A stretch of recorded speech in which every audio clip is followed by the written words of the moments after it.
कठोपनिषद में द्वितीय वल्ली के अंतर्गत एक श्लोक आया है। अणोरनियान महतो मह्यान आत्मा अस्य जंतोर निहितो गुहायाम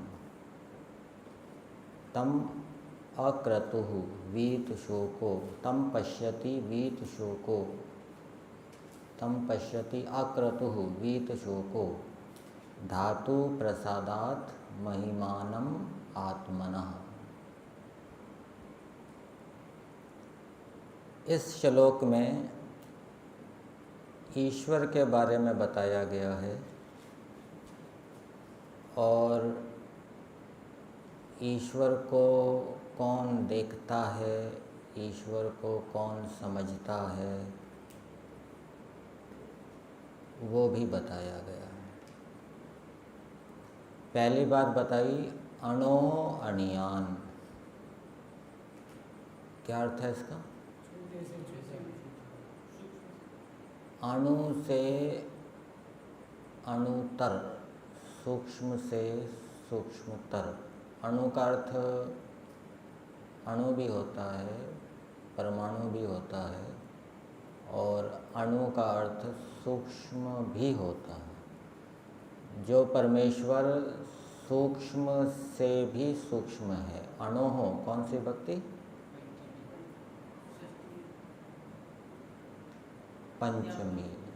तुलना में दो की जब तुलना की जाती है तो पंचमी होती है। सूक्ष्म कौन है?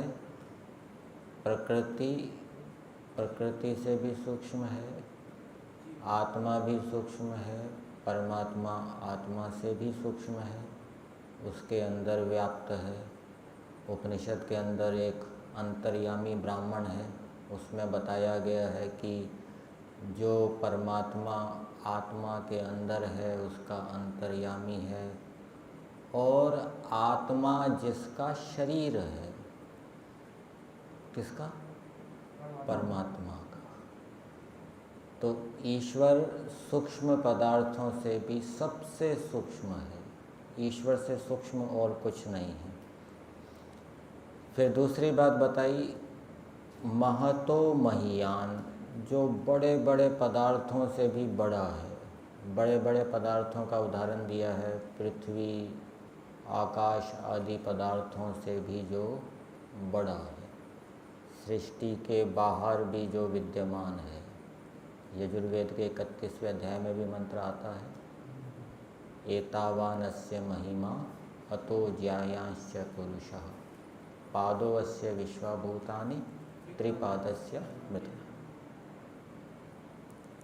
आगे क्या बताया? आत्मा अस्य जंतोर निहितो गुहायाम। ये जो परमात्मा है ये इस जंतु की गुहा में निहित है, स्थित है। जंतु किसको कहते हैं? जन धातु से बना है, जो उत्पन्न होता है प्राणी।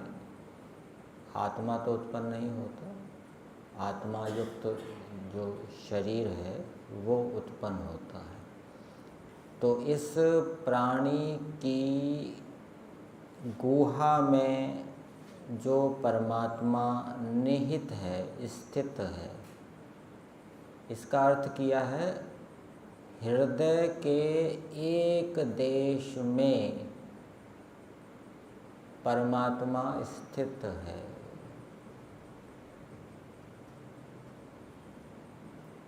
दो प्रकार के हृदय बताए जाते हैं। एक तो छाती वाला हृदय और दूसरा मस्तिष्कगत हृदय। छाती वाले हृदय में भी उसके एक देश में परमात्मा स्थित है।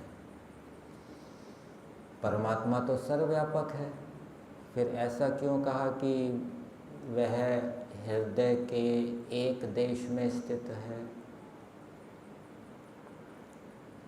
तो इसको समझना चाहिए कि जैसे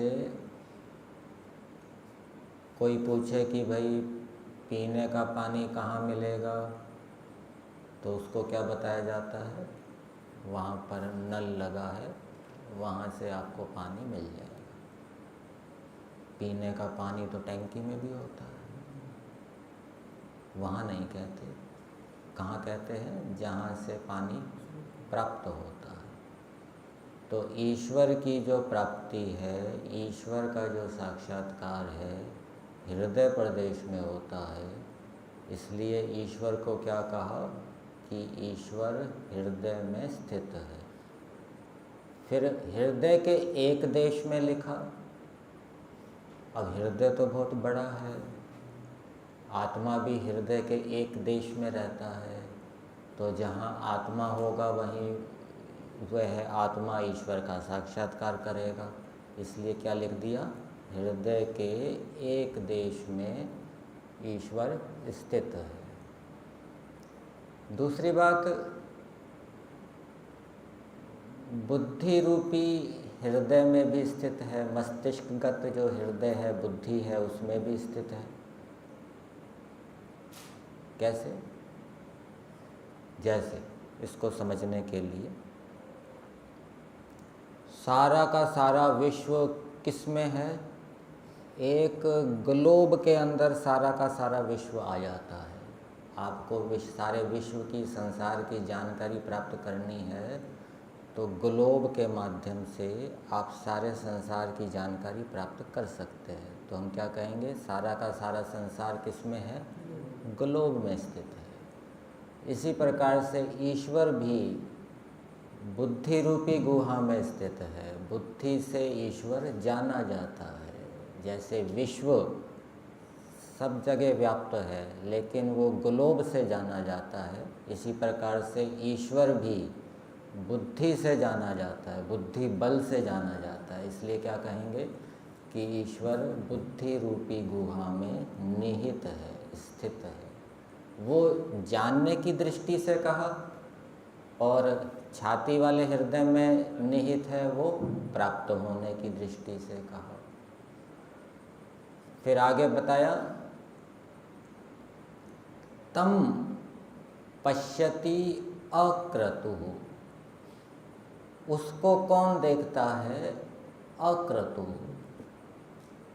ये अक्रतु जीवात्मा के लिए आया है। और यजुर्वेद के 40वें अध्याय में जीवात्मा के लिए क्रतु शब्द भी आया है। कौन सा मंत्र है? ओम क्रतो स्मर। हे कर्मशील जीवात्मा, तू ईश्वर का स्मरण कर। तो क्रतु का अर्थ हो गया कर्मशील। तो अक्रतु का अर्थ क्या? अकर्मशील, आलसी। क्या आलसी जीवात्मा ईश्वर को देखता है? नहीं। अक्रतु का अर्थ किया है जो जीवात्मा निष्काम भावना से अच्छे कर्मों को करता है, लौकिक फल की आकांक्षा ना करते हुए, विषयों में आसक्त ना होते हुए, वो उस परमेश्वर को देखता है। निष्काम कर्म करने वाला। निष्काम कर्म क्या होता है?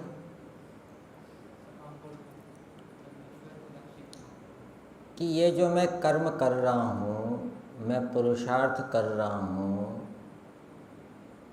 ईश्वर भी ऐसा है, ईश्वर भी पुरुषार्थी है, इसलिए मैं भी पुरुषार्थ कर रहा हूँ। ईश्वर न्यायकारी है, इसलिए मैं भी न्याय आचरण कर रहा हूँ। अर्थात अपना गुण कर्म स्वभाव ईश्वर जैसा बनाना, कि ईश्वर ऐसा है तो मैं भी ऐसा कर रहा हूँ, ये निष्कामता है। इसके पीछे कोई लौकिक कामना नहीं है। ईश्वर ऐसा है इसलिए मैं भी ऐसा कर रहा हूँ। ईश्वर परोपकारी है इसलिए मैं भी परोपकारी हूँ। ईश्वर की प्राप्ति के लिए जो कर्म किया जाता है वो क्या कहलाता है? निष्काम कर्म। ईश्वर परोपकार कर रहा है, मैं भी परोपकार करूँगा तो ये ईश्वर की प्राप्ति होगी, ये ईश्वर जैसा मैं हो जाऊँगा। माता पिता की सेवा कर रहे हैं, ठीक है, निष्कामता से माता पिता की सेवा करो, गुरु आचार्यों की निष्कामता से सेवा करो। ईश्वर भी सबकी सेवा कर रहा है, मैं भी सेवा करूँ। तम पश्यति अक्रतु वीत शोको विगतः शोकः यस्य। और जब मनुष्य निष्काम कर्म करता है तो उसका शोक दूर हो जाता है। शोक दूर हो जाने से उसकी जो बुद्धि है, उसका जो चित्त है वो प्रसन्न हो जाता है। शोक को दूर करने की बात यजुर्वेद के 40वें अध्याय में भी बताई है। कहाँ पे? तत्र को मोह को शोकः एकत्वम अनुपश्यता। अर्थात जो आत्मवत् व्यवहार करता है, जैसे अपनी उन्नति चाहता है वैसे दूसरों की भी उन्नति चाहता है और यथाशक्ति उसके लिए प्रयास भी करता है, यह है एकत्वम अनुपश्यता। तो इस स्थिति में उसको कोई मोह शोक नहीं होता, उसका आत्मा का ज्ञान बहुत बढ़ जाता है। इसी प्रकार से जो निष्काम कर्म करता है, निष्काम कर्म करने से उसको ईश्वर की ओर से विज्ञान मिलता है और विज्ञान मिलने से उसका शोक दूर हो जाता है। फिर आगे दिया धातु प्रसादात महिमानम आत्मना। धातु का अर्थ किया है बुद्धि की प्रसन्नता से वो ईश्वर आत्मा की महिमा को देखता है। बुद्धि की प्रसन्नता से। बुद्धि की प्रसन्नता का मतलब बुद्धि पवित्र हो गई, सात्विक हो गई, अंतःकरण पवित्र हो गया, शुद्ध हो गया, अब वो ईश्वर को देखता है। वेद के एक मंत्र में आया है तमीशानम जगतस्तुषस्पतिम धियम जिन्वम। ईश्वर कैसा है? बुद्धि को तृप्त करने वाला है। बुद्धि प्रसन्नता से भी तृप्त होती है, ज्ञान से भी तृप्त होती है। तो जब मनुष्य निष्काम कर्मों को करता है कि ये जो मैं अच्छे कर्म कर रहा हूँ ये ईश्वर का भी स्वभाव ऐसा है, इसलिए मैं ऐसा कर्म कर रहा हूँ, इससे आत्मा की उन्नति होगी, इस भावना से जब वो निष्काम कर्म करता है तो उसका अंतःकरण पवित्र हो जाता है। और पवित्र अंतःकरण वाला जब ध्यान करता है तो फिर वो ध्यान से समाधि अवस्था को प्राप्त होगा और समाधि अवस्था में फिर वो ईश्वर का साक्षात्कार करेगा। तो इस श्लोक के अंदर ईश्वर को देखने की बात बताई गई है कि मनुष्यों को ईश्वर को देखना चाहिए, जानना चाहिए। हम जो संध्या उपासना करते हैं, प्रातःकालीन मंत्र बोलते हैं, वेद पाठ करते हैं, वेद स्वाध्याय करते हैं, ये किस लिए करते हैं? वेद मुख्य रूप से ईश्वर का प्रतिपादन करता है। ये सब ईश्वर को जानने के लिए करते हैं, समझने के लिए करते हैं। और ईश्वर को जानकर, ईश्वर को समझकर ही क्या होगा? तमेव विदित्वा अति मृत्यु में थी नान्य पंथा विद्यते यम। तो अंतःकरण की शुद्धि आवश्यक है। अंतःकरण शुद्ध नहीं है, हम ध्यान कर रहे हैं, चिंतन मनन कर रहे हैं, निधिध्यासन कर रहे हैं, तो उससे कोई विवेक उत्पन्न नहीं होगा। इसलिए निष्कामता से कर्मों को करने का अभ्यास हमें बनाना चाहिए। यहीं तक रखते हैं।